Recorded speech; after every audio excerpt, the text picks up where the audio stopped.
He's gotten fatter than he ever has before. What you don't realize is it's prime Luka. The fatter he is, the better he is. We need your take on Luka. Dude, there's no take on Luka. What kind of question is this? It's literally the stupidest trade of all time. I mean, it's great if you live in Los Angeles. It's great if you want LeBron to win another ring at the age of like 50. You know what I mean? It's probably not going to happen. But like, either he is the most injured person in the NBA and it's just been kept a massive secret, and therefore this is seemingly the best trade of all time, or it's the most insane trade of all time.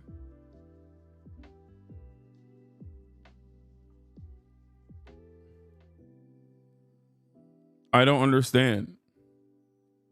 Luka's one of the best players in the NBA.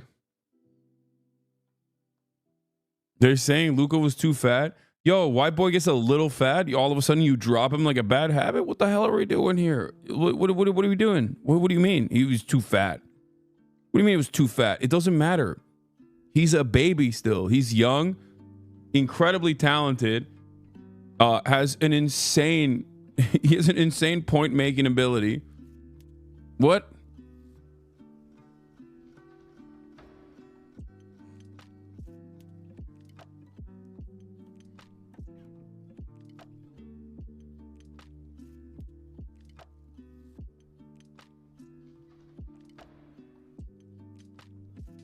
Anyway, oh my God, he apparently bought a $15 million house in Dallas last week and reportedly cried when he found out about the Mavericks trading him. No way, so he didn't even know either. I don't care if he's 500 pounds, he's averaging triple doubles. Yeah, it doesn't make sense how fat he is. It's not like Zion where he's super injury prone and not performing. If he's performing, who cares about his fat ass?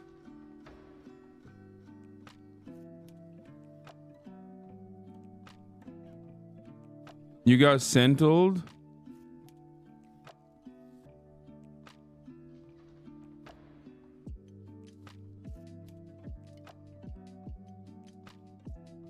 You got sentled, big bro? Wait, is this fake?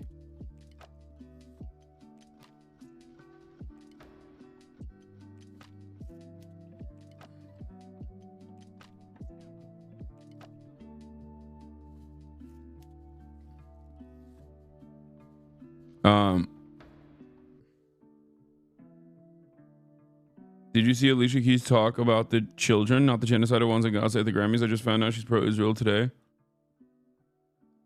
Apparently the Mavs GM hated him on a personal level, it's become bro. Incredibly clear why this trade happened. And the reason is the Dallas Mavericks front office absolutely hates.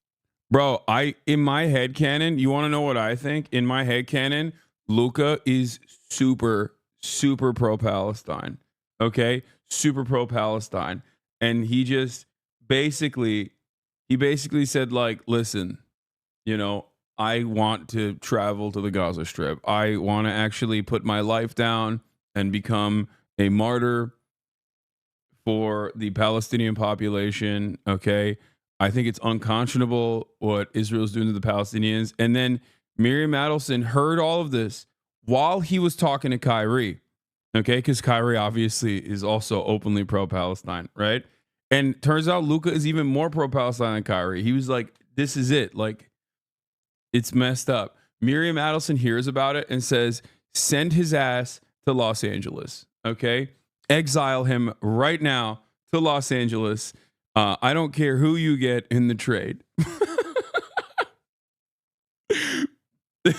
They asked everyone in the team if they condemn Hamas, and Luka said, I do not condemn Hamas. You will never. He said the people yearn for emancipation. The emancipatory yearning of a people's is impossible to silence. You will not silence them. The Zionist entity must be dismantled. So they sent him to Los Angeles.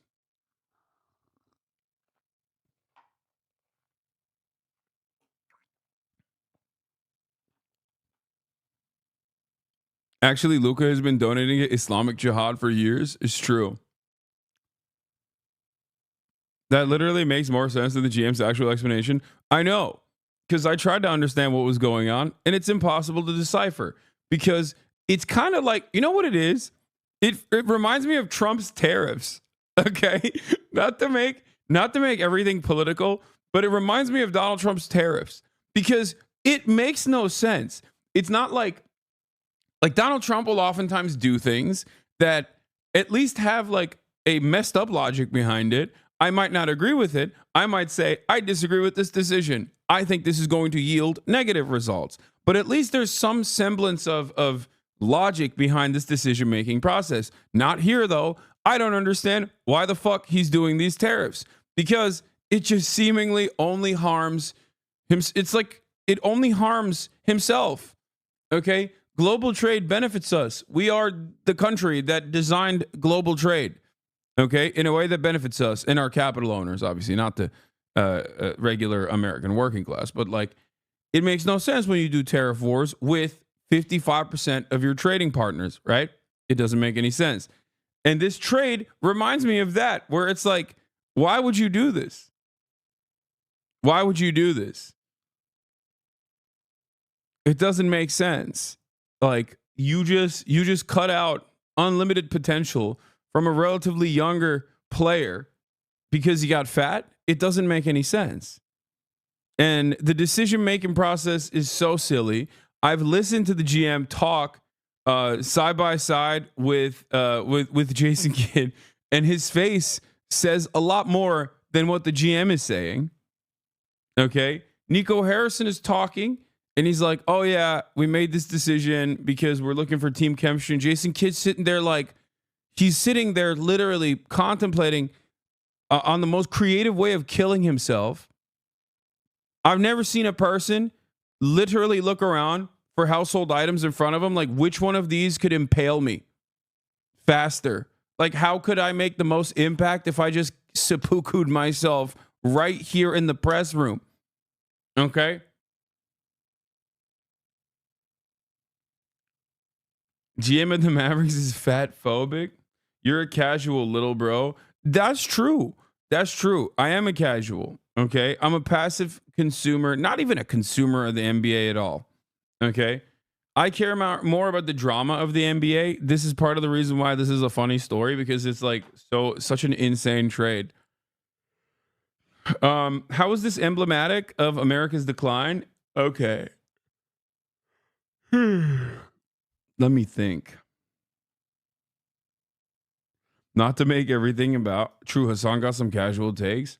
Maybe you guys understand it and you can explain it to me. But for me, it doesn't make sense. Like, dude, if I'm living in Dallas, I would be killing myself. Like, what are we doing here? Like, what the hell's going on? Like, how did this happen? How could this have happened? Somehow it's still Miriam Adelson's fault.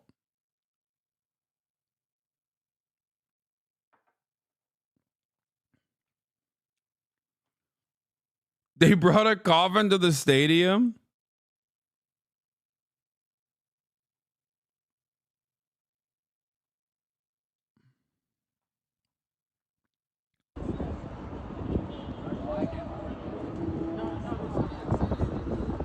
Oh no.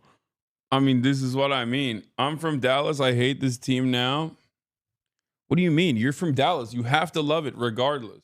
You just have to suck it up.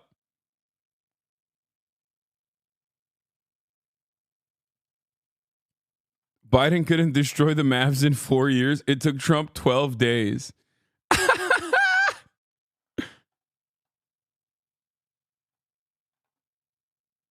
I think you're seeing something in Jason Kidd that wasn't there. That's just his face. No. He looked like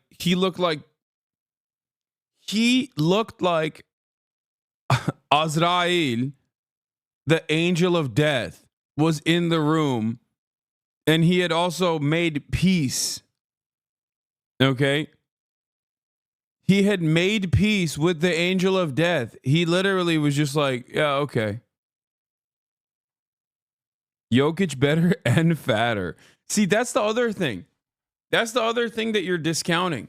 The fatter these fucking white boys get, the better they get. It's like a speed buff. I don't know. Don't ask me questions. It doesn't make sense. It's just how it is. So you might be thinking, oh, this is an injured Luka. Okay, this is an injured Luka. Like he's gotten fatter than he ever has before. What you don't realize is it's prime Luka. The fatter he is, the better he is. This is how these guys work. Okay, I don't know why. The Balkans, they figured something out. Okay, but the tubbier they get, the better. The tubbier Luka gets, the better his pauses get. Okay. He can just he can accelerate and decelerate faster somehow. I don't know why. It doesn't make sense. How is he doing that? Everyone's asking these questions. How is he doing that? How does he constantly change speed when the person in front of him that is infinitely more athletic is unable to change speed at the same time? Why is he able to do that the fatter he gets? Nobody knows. Don't ask these questions, okay? You don't want the answers to these questions, little bro.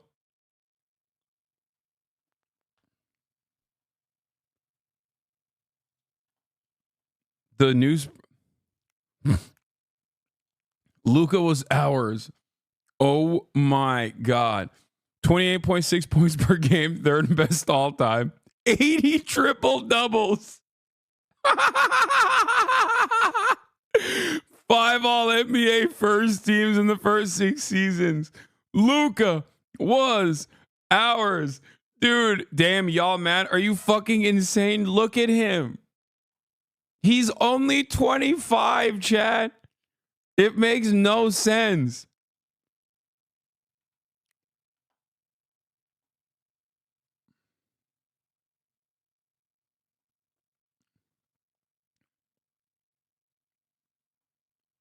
And think about it. First of all, I'm going to make a funny racism joke, but it's a white boy swagging out in the NBA in Texas. Okay?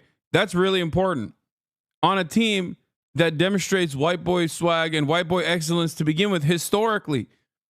So there's a lot of different plot lines here at play. They lost their DEI hire.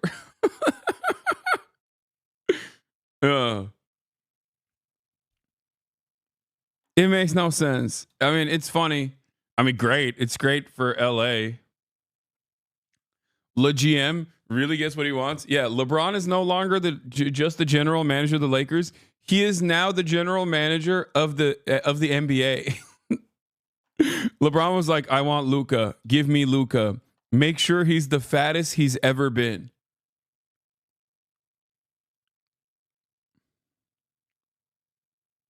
I want Luka to be here. I want him to play with Lanut, i.e. my son, i.e. Bronny.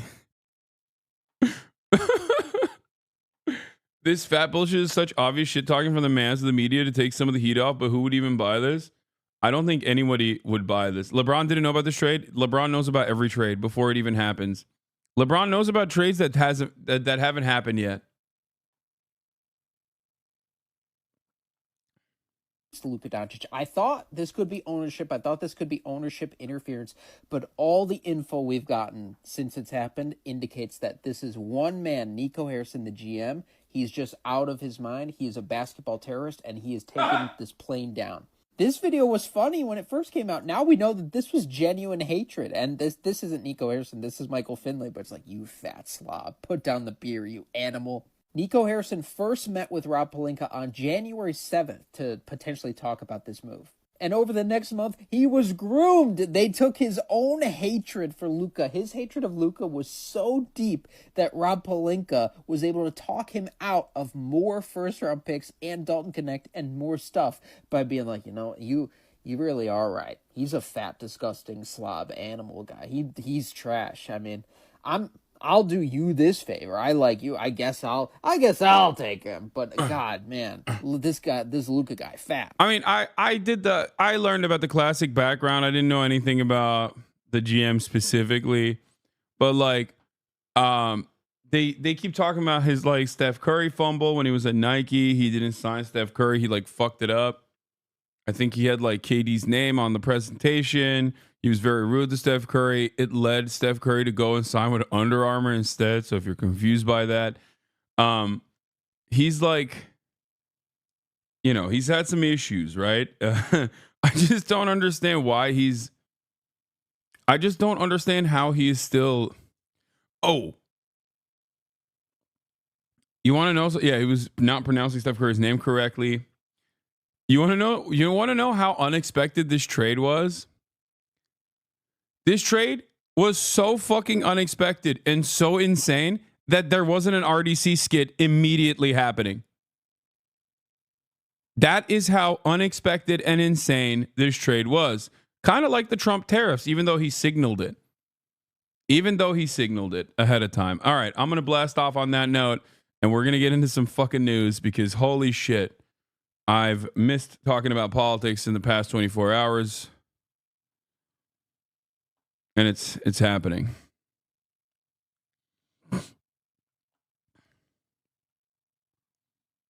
This is insane. Local talk radio seems to